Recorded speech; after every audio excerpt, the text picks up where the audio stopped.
Hello children, कैसे हैं? तो बच्चे, आशा करता हूं कि आप सब अच्छे होंगे। बच्चे, सब्जेक्ट वर्ब एग्रीमेंट की चर्चा बहुत ज़ोरों से चल रही है, यानी सब्जेक्ट और वर्ब में तालमेल हो, और जब ये तालमेल होगा तो काम चलेगा। इसके लिए कुछ रूल्स हैं और रूल्स की चर्चा होती आ रही है।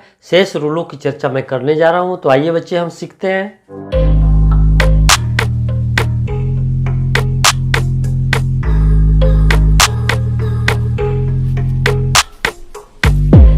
तो बच्चे, आशा करता हूँ कि आप 28 रूल भी आप अच्छी तरह समझ गए होंगे। अब हम 29th रूल की चर्चा करने जा रहे हैं। तो आइए हम इसको समझने का प्रयास करते हैं। तो what is 29th rule? Here, if two or more than two nouns or pronouns are joined by and then plural verb are used.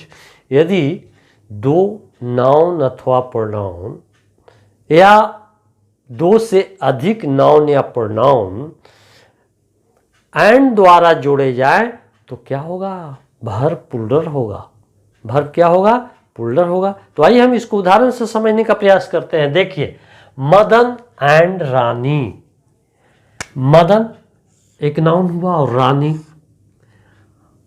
And उसके बाद वर्ब क्या आया? आर आया, यानी Madan and Rani are reading. Madan और रानी पढ़ रहे हैं। तो ये दो नाउन जुटे हैं, यानी प्लूरल सब्जेक्ट का बोध करवा रहा है, इसलिए वर्ब क्या आया? प्लूरल हो गया। फिर यहाँ देखिए, दो प्रोनाउन है यू एंड आई। ये क्या है? ये भी दोनों मिलकर के प्लूरल का बोध करवा रहे हैं, और यहाँ आर का प्रयोग किया गया। तो यानी आप और मैं मित्र हैं। फिर यहां देखिए, you he and I are going to market. यहां देखिए, दो से अधिक प्रोनाउन है, यानी यू भी है, ही भी है, आई भी है, यानी तीन प्रोनाउन है और तीन पर्सन के हैं। फर्स्ट पर्सन ये सेकंड पर्सन है, ये क्या है? थर्ड पर्सन का है, ये फर्स्ट पर्सन का है। लेकिन एक चीज़ मैं बताने जा रहा हूँ कि इस तरह के अगर प्रोनाउन आ जाए तब हम पहले किसको रखेंगे? पहले हम सेकंड पर्सन को रखेंगे, फिर उसके बाद थर्ड पर्सन वाले प्रोनाउन को रखेंगे, और फिर किसको रखेंगे? First person. यानी 231 फार्मूला के आधार पर प्रोनाउन को रखेंगे, और उसके बाद जो वर्ब आएगा वो क्या होगा? प्लूरल होगा। तो उसी तरह से देखिए, सेकंड पर्सन, थर्ड पर्सन और आई जो है फर्स्ट पर्सन। अब ये सब्जेक्ट के रूप में है, तो इसलिए वर्ब क्या है? आर, जो प्लूरल है। तो बच्चे, आप अच्छी तरह समझ गए होंगे कि you he and I are going to market, यानी सब्जेक्ट ऐसा तो वर्ब भी प्लूरल है। तो बच्चे, आप अच्छी तरह समझ गए होंगे और इसको नोट भी कर लीजिए। चिल्ड्रेन, आई वांट रब। तो बच्चे, आशा करता हूं कि 29th रूल भी आप अच्छी तरह समझ गए होंगे। तो आइए हम 30th रूल को समझने का प्रयास करें। तो आइए समझते हैं। देखिए क्या है? If a singular noun joined by and indicate one thing, then singular verb are used. यदि दो नाउन अगर एंड से जुटे और एक ही चीज का बोध करवावे तो जो वर्ब आएगा वो कैसा आएगा? सिंगुलर आएगा। जैसे उदाहरण से समझने का प्रयास करते हैं। The poet and the philosopher has come. देखिए, पोएट और फिलोसफर दोनों क्या है? एक ही है, अलग नहीं है।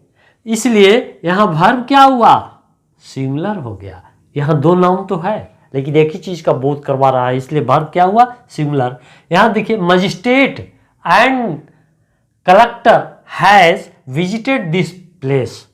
यहां देख रहे हैं कि मजिस्ट्रेट और कलेक्टर एक ही, दो नाउन है लेकिन एक ही चीज का बोध करवा रहा है, एक ही व्यक्ति का बोध करवा रहा है, और ये क्या हो रहा है? इसलिए यहां वर्ब क्या है? सिंगुलर हो गया। फिर यहाँ देखिए the poet and thinker has said so. यहाँ पर देखिए तो पोएट भी और थिंकर भी एक ही व्यक्ति है, इसलिए दो नाउन होते हुए भी एक का बोध करवा रहे हैं, इसलिए सिंगुलर क्या हुआ, सिंगुलर वर्ब का प्रयोग किया गया। यहाँ एक पहचान है कि देखा जा रहा है कि एक नाउन के पहले द का प्रयोग हो रहा है, दूसरे के बाद नहीं हो रहा है, ये भी एक पहचानने का टेक्निक है।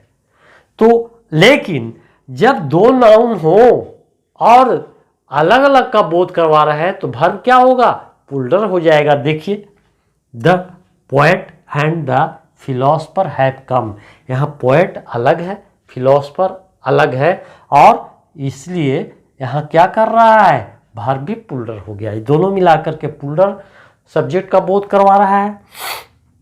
फिर देखिए magistrate and the collector have visited this place, यहाँ मजिस्ट्रेट भी अलग और कलेक्टर भी अलग है। देखिए दोनों के पहले द का प्रयोग किया गया है और ये अलग अलग का बोध करवा रहा है, इसलिए वर्ब क्या आया, पुल्डर आ गया। तो बच्चे आप अच्छी तरह समझ गए होंगे, इसे आप नोट कर लीजिए। Children I want to rub. तो बच्चे आशा करता हूं कि आप 38th रूल को भी अच्छी तरह समझ गए होंगे। तो आइए हम 31st रूल को देखते हैं, समझने का प्रयास करते हैं। तो देखिए यहाँ, if two singular noun joined by and come together as pairs then singular verbs are used. यदि दो सिंगुलर नाउन एंड से जुटे हो और एक साथ आते हो एक जोड़े के रूप में, तब कैसा वर्ब होगा, सिंगुलर वर्ब का प्रयोग किया जाएगा। आइए हम उदाहरण से समझते हैं। देखिए bread and butter is a rich food. देखिए ब्रेड और बटर ये दोनों का जोड़ा है, एक साथ आते हैं, और जब ऐसा हो तब वर्ब क्या प्रयोग, किस तरह का वर्ब का प्रयोग किया जाएगा, सिंगुलर वर्ब का।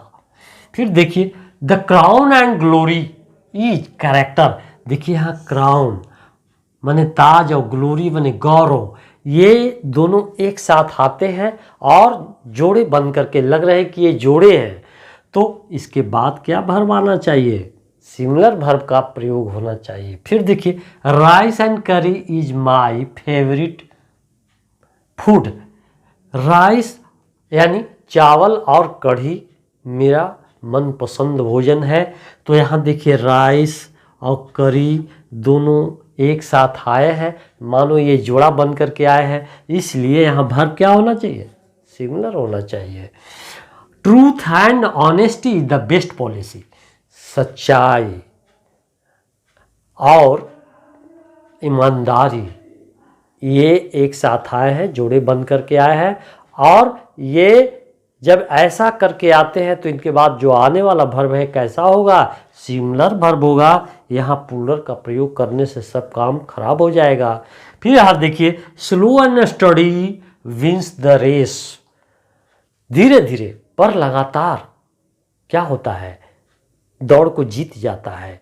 कछुआ खरहा की चर्चा भी आपने सुना ही होगा।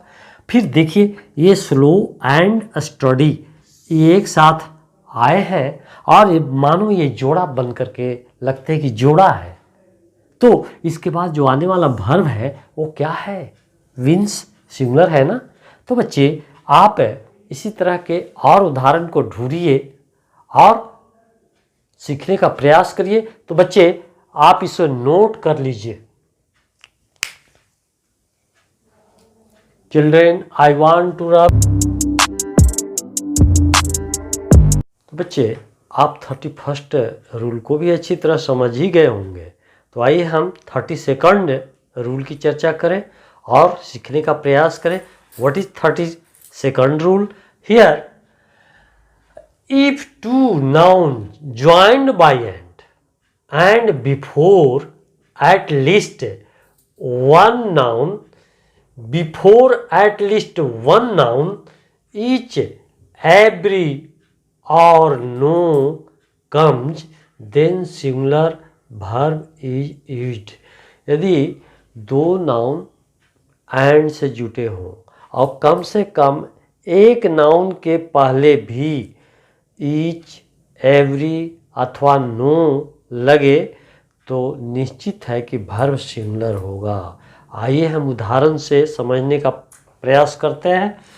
देखिए, each man and each woman has equal right, मतलब प्रत्येक पुरुष और महिला को समान अधिकार है। देखिए यहाँ दो नाउन तो आए हैं और प्रत्येक के पहले ईच लगा हुआ है। अगर एक के पहले भी ईच लगेगा तो भी वर्ब क्या आएगा? सिंगुलर होगा। देख रहे हैं ना। फिर आगे, every day and every night brings pleasure, प्रत्येक दिन और रात क्या लाता है? खुशहाली लाता है। तो देखिए, तो यहाँ डे के पहले भी एवरी और नाइट के पहले भी एवरी आने के कारण यहाँ वर्ब क्या आया? सिंगुलर आया। अगर एक के पहले भी आता तो भी वर्ब सिंगुलर ही होगा। फिर यहाँ देखिए, no boy no girl was present, कोई लड़का और लड़की उपस्थित नहीं थे। देखिए नो लगा, अब इनके बाद आने वाला वर्ब भी सिंगुलर होगा, देख लीजिए। और ये दो नाउन है, कम से कम एक के पहले भी अगर नो आए तो पक्का है कि आने वाला जो वर्ब है इसके बाद वो क्या होगा? सिंगुलर होगा। देखिए, फिर देखिए, each and every girl knows the fact, प्रत्येक लड़की तथ्य को जानती है। देखिए यहाँ ईच भी और एवरी भी, लेकिन नाउन तो एक ही है और इनके बाद आने वाले नाउन हमेशा सिंगुलर होंगे, आने वाला वर्ब भी हमेशा सिंगुलर होगा। तो आप बच्चे अच्छी तरह समझ ही गए। अगर अभी भी कोई त्रुटि दिखती है तो अवश्य पूछने का प्रयास करें। बच्चे, अगर आप नए हैं तो सब्सक्राइब करना ना भूलें। धन्यवाद चिल्ड्रेन।